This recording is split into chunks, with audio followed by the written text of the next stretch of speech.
I'm in 6th grade in Simcoe Elementary School. I will play Han Carbo and case of the missing shoe. Pesky Han Carbo houses the money good. Han Carbo is out of sight. He wears a brown cape day and night. Each night as the sun goes down, Han Carbo can also count. As he skims across the ice, he looks for things like skates and ice. He scoops of stuff like skirts and skates. He even finds keys, skis, and crates. He bows and cows in power suits. He stares at bears that blow blue foot. He skis past stones and berry flowers. He skates by thieves that build ice towers. One night, as he canoed downtown, he saw a country to the front. Han said aloud, "Please may I ask, why does your mouth father come out?" "I frown because I lost my bird. It matches in my brown ski suit.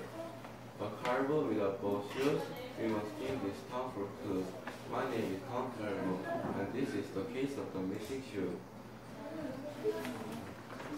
Han Carbo found every house. They asked his skunk, cow, and mouse, "Have you seen a big brown bird that matches with the fine ski suit?" "We have not found it. If we do, we will return your big brown shoe."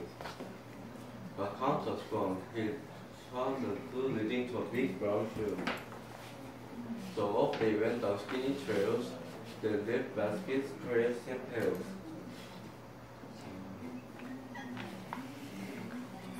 I counted a lot. Count, can it be? I can believe now what I see. I found who has my big brown shoe. It's you, Count Carbo. He shouted aloud and lost her frown. The Count was shocked when he looked down. There it was the Count's canoe, the missing goods, the big brown shoe.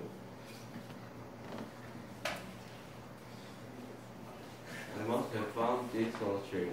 Will you please forgive my slip? Imagine me, Count Carbo, not knowing I had the big brown shoe." Now Count and Countess always ride and sew big cases side by side. They find lost shoes and missing books.